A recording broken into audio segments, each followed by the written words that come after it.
Bonjour à tous, aujourd'hui nous allons parler de la troisième étape du swing, c'est-à-dire le sommet au backswing. Souvent les joueurs se sentent un peu derrière, se sentent devant, ne savent pas où placer le club une fois leur montée faite. Et aujourd'hui je vais vous montrer avec quelques points clés comment placer votre club en haut du sommet du backswing.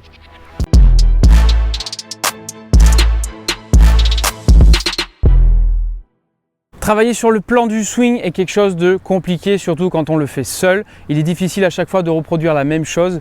Ce qui est important dans tout ce que je vais vous expliquer, c'est de piocher dans ce qui vous aide à vous à améliorer votre plan. Et partez du principe que si vous n'avez pas de rotation à la montée, si vous n'avez pas de rotation avec vos hanches, si vous n'avez pas de rotation avec vos bustes, vous n'aurez jamais un plan qui sera correct. Vous aurez toujours une utilisation excessive des mains, des bras, etc. Il est important de contrôler votre rotation pour pouvoir permettre à vos mains et à votre club de se placer correctement à la montée. C'est pour ça respecter les étapes 1, les étapes 2 et les étapes 3 qu'on a vues dans les vidéos. Et aujourd'hui l'étape 3 qui est le plan, qui est la finalité justement de cette rotation. Il est important de vraiment exécuter une rotation vraiment correcte. Premier exercice de sensation. Vous placez une baguette d'alignement, vous placez votre balle et à peu près sur 60 cm derrière, vous placez une autre balle qui va vous servir de repère. J'ai mis une balle de couleur pour que vous puissiez la voir.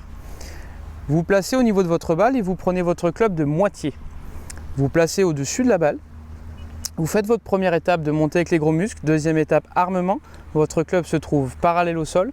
Et une fois que mon club s'est trouvé parallèle au sol, j'ai la sensation de tourner en bloc avec le haut et le bas du corps en même temps.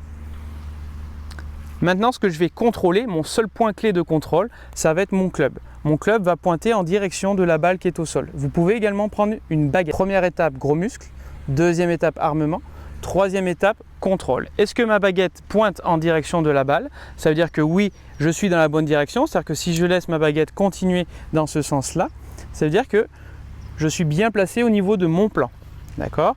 Si ma baguette pointe à l'extérieur de la ligne que j'ai tracée par rapport à la baguette au sol, ça veut dire que je ne suis pas dans le plan. Et si je suis à cet endroit-là, ça veut dire également que je ne suis pas dans le plan et que mon club est mal placé.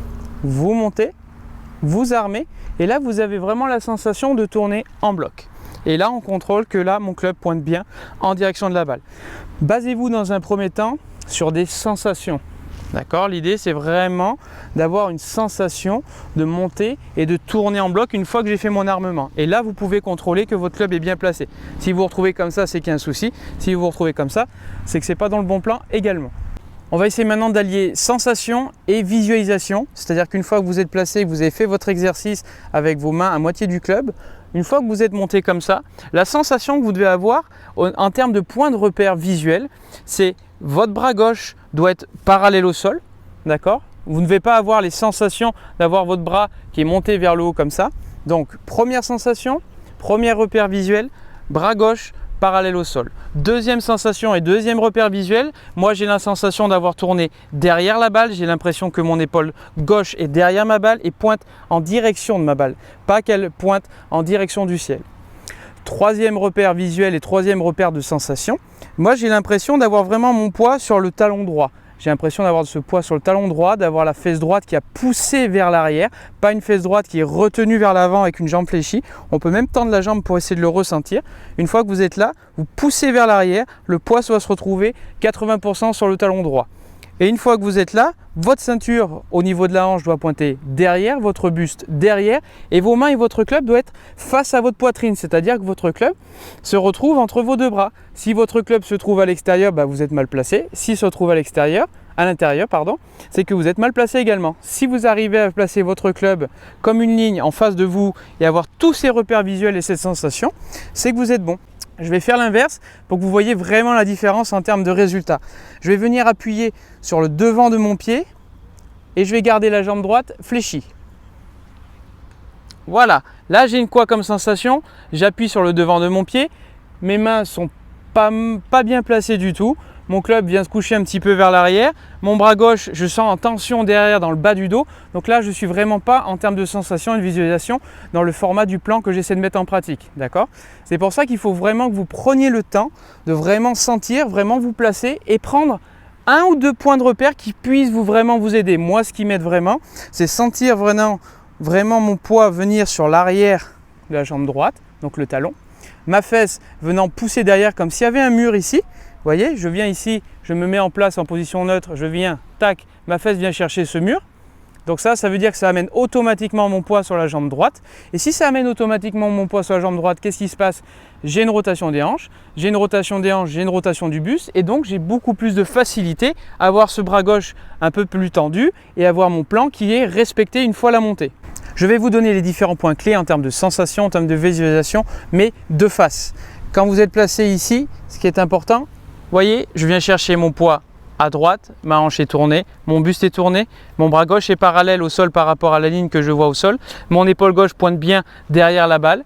Et une fois que je suis là, c'est-à-dire que j'ai exécuté une rotation vraiment correcte. Le fait que votre bras soit tendu à la montée, ça veut dire que vous avez effectué une rotation qui est correcte. Ce n'est pas une volonté de vouloir tirer le bras, parce que déjà ça fait mal et déjà le club il est lourd. C'est parce que vos gros muscles ont pris le dessus et vous ont permis de garder le bras tendu. Vous voyez que là je ne force aucunement, mais j'ai amené de la rotation, j'ai respecté les points que l'on a travaillé. Vous voyez, bras gauche parallèle parce que j'ai tourné, parce que mon poids est à droite, parce que ma fesse est derrière, parce que mon épaule gauche est derrière et mon plan est respecté. Ce n'est pas une volonté de vouloir faire ça parce que si je fais ça, physique ou pas, il est difficile de garder un bras tendu si on n'amène pas une rotation à la montée. Souvent à la montée, les joueurs viennent faire ça. Voilà, ils n'ont aucune connexion. Donc là, vous allez me dire, oui, il est bien placé dans le plan. Par contre, le coude est arrivé ici. Qu'est-ce qu'il a envie de faire? La seule envie de faire, c'est passer par-dessus. Et là, pertinemment, vous étiez dans le plan, vous étiez à peu près dans le plan, mais par contre, vous avez cette sensation de faire ça. Donc l'exercice que vous pouvez faire, c'est prendre un cover de bois. Premier exercice, cover de bois. Vous le placez sous le coude ou sous l'aile. Vous faites votre montée et regardez, vous allez sentir que vous êtes connecté, que votre coude ici pointe vers le bas. D'accord? Donc si votre coude pointe vers le bas, vous avez beaucoup plus de chances de retrouver votre buste et vos mains tournées ensemble que d'avoir votre coude qui vient faire ça. D'accord? Ça, c'est un des premiers points que vous pouvez travailler. Ça, c'est en termes de sensation et de contrainte. D'accord? Une fois que vous arrivez en haut, bien sûr, ne limitez pas que de rester là. Bien sûr qu'il faut que les bras montent et se libèrent un petit peu plus. D'accord? L'autre point de repère est visuel également avec le coude, ce que vous pouvez faire. Quand vous êtes monté en haut, regardez, le coude là, ça ressemble beaucoup à un métier qu'on connaît, un métier de serveur. Vous voyez que si j'enlève la totalité, mon club, mon bras gauche, et que je me mets comme ça, ben on retrouve le plateau du serveur. Donc quand je suis placé ici, j'essaie de mettre mon coude en direction du bas, ma main comme ça pour avoir cette sensation du coude en bas et pas le coude vers le haut. Donc là, je me retrouve un petit peu en position serveur. Et après, je peux repositionner mon club, ma main gauche et je retrouve également le bon plan, la bonne position, le bras gauche et tous les points de repère qu'on en a vu visuellement.